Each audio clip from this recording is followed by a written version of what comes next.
Bismillahirrahmanirrahim. Assalamualaikum warahmatullahi wabarakatuh.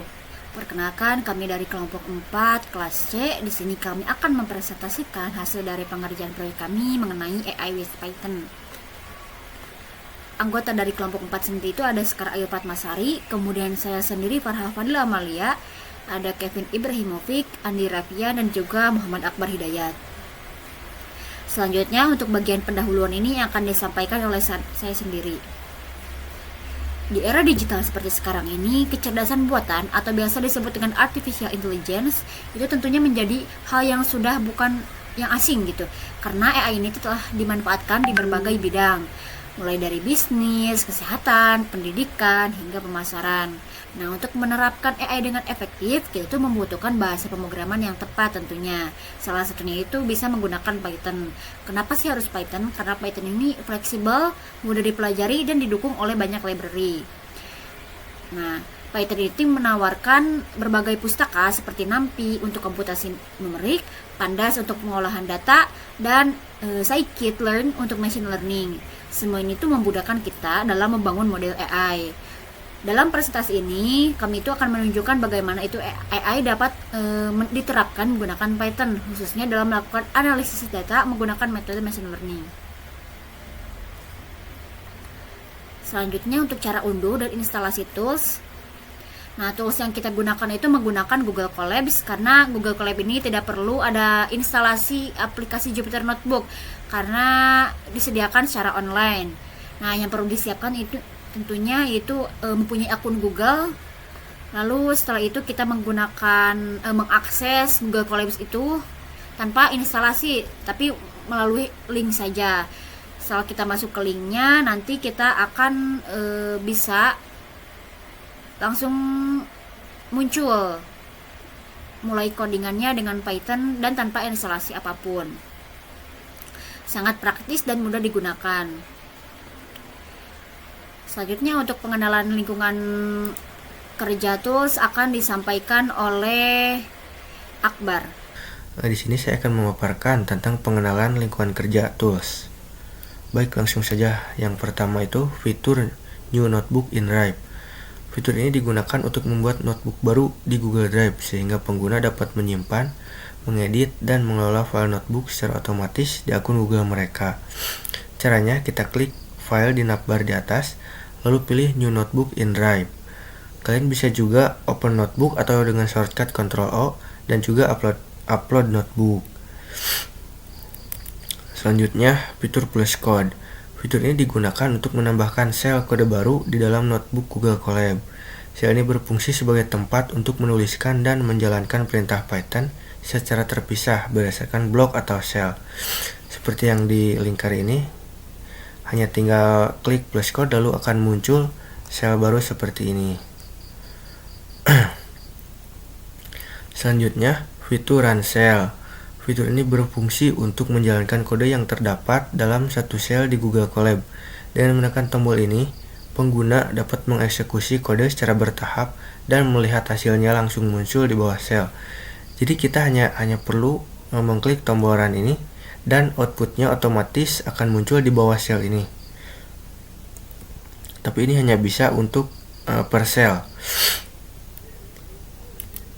Nah, selanjutnya ini fitur run all.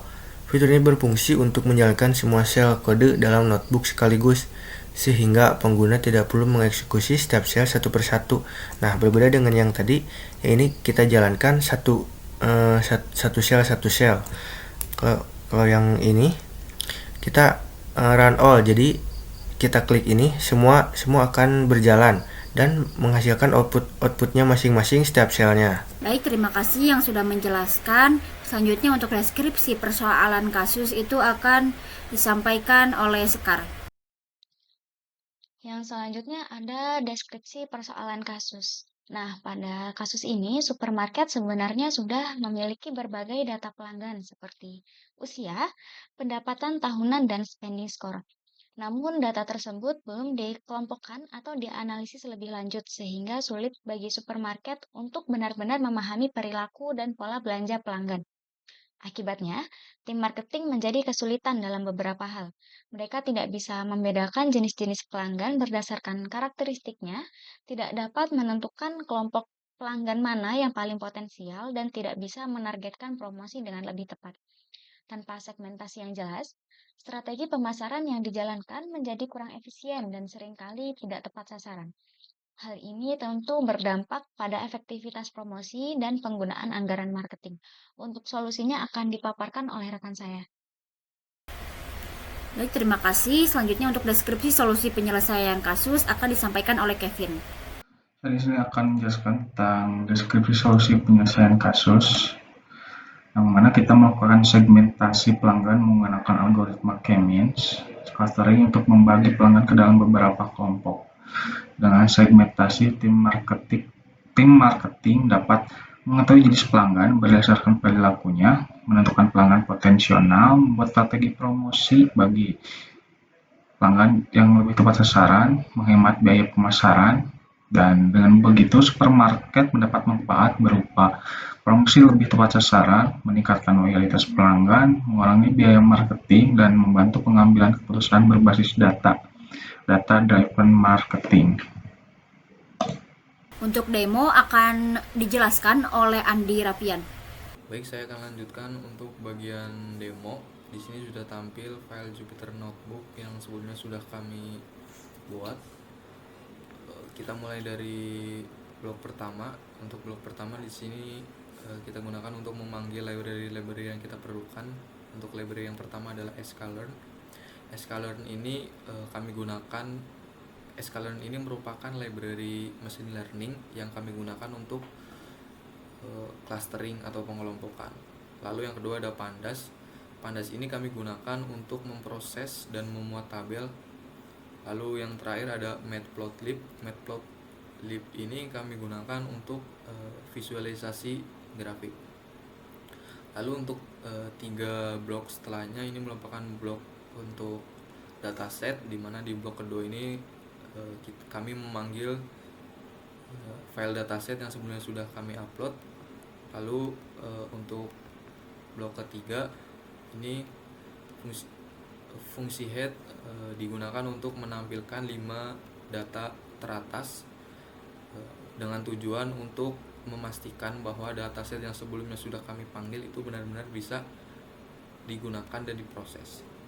Lalu untuk fungsi info di blok ketiga, info ini kami gunakan.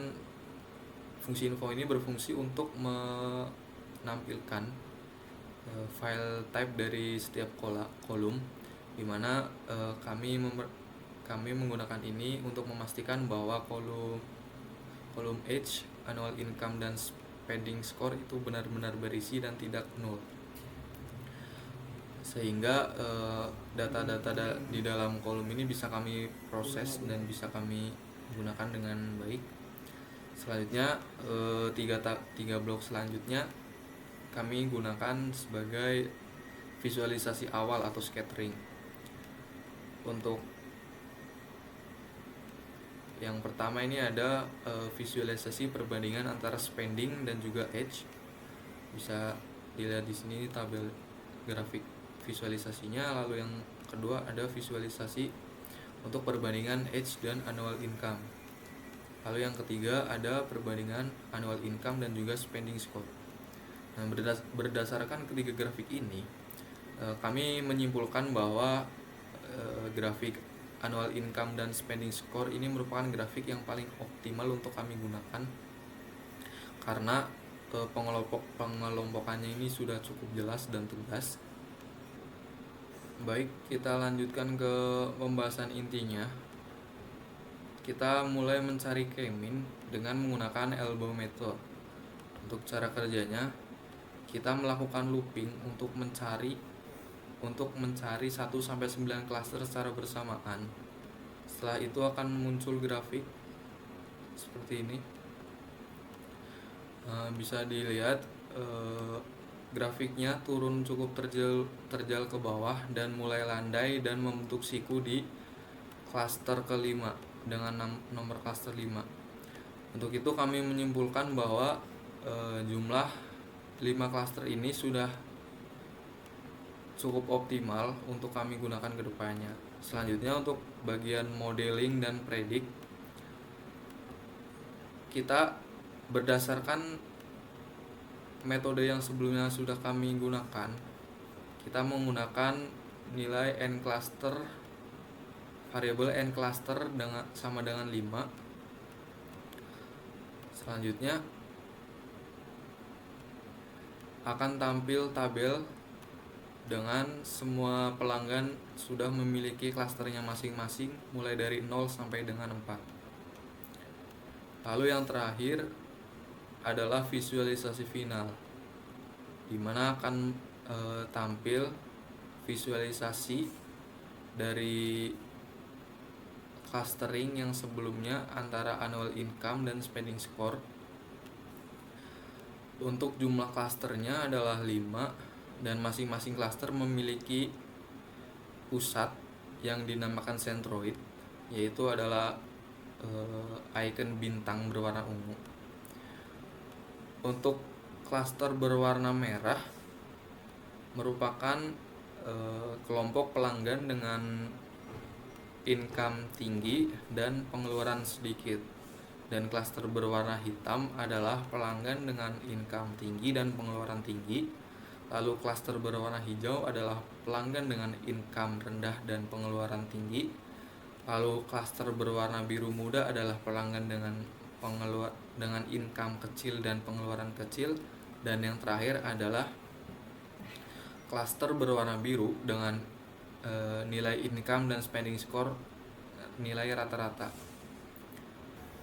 Selanjutnya kami juga membuat web app dengan tujuan lebih ramah bagi pengguna non-IT.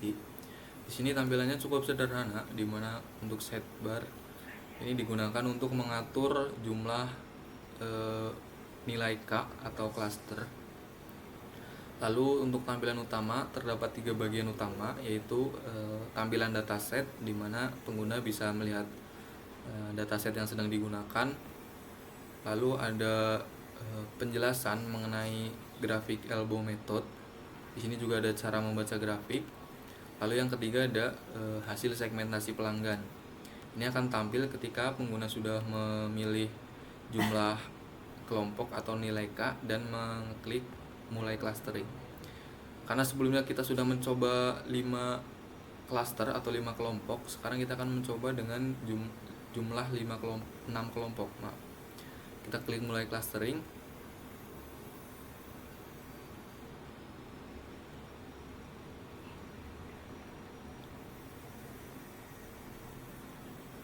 Setelah itu akan muncul grafik clustering final yang hampir sama seperti sebelumnya. Di sini cuman terdapat perbedaan pada jumlah kelompok dan juga warna di tiap kelompok, karena pewarnaan ini bersifat random hanya untuk memudahkan dalam menganalisis. Jadi bisa dilihat di sini terdapat 6 kelompok berbeda dengan warna yang berbeda. Selain itu juga centroidnya juga semuanya ada. Mungkin sekian demo yang dapat saya sampaikan. Saya kembalikan ke rekan saya. Baik, kesimpulan yang dapat diambil dari hasil proyek kami yaitu yang pertama, Python itu merupakan bahasa pemrograman yang sangat ideal untuk implementasi AI. Kenapa? Karena itu tuh memudahkan penggunanya, dan dalam dukungan library itu sangat lengkap seperti NumPy, Pandas, dan Scikit-learn. Yang kedua, Google Colab ini menjadi solusi praktis untuk belajar dan mengembangkan proyek AI tanpa perlu instalasi software yang rumit. Nah, cukup dengan akun Google saja kamu udah bisa ngoding nih. Ketiga, metode machine learning seperti K-means clustering terbukti sangat efektif untuk menyelesaikan masalah bisnis, dan dalam kasus ini diambil kasus segmentasi pelanggan supermarket. Yang keempat, implementasi AI dalam bisnis merupakan manfaat yang signifikan seperti meningkatkan efisiensi marketing, menghemat biaya, dan mendukung pengambilan keputusan berbasis data.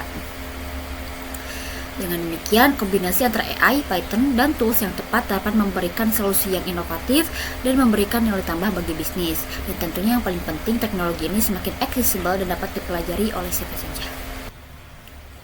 Terima kasih atas perhatiannya dan mohon maaf bila ada salah ucap.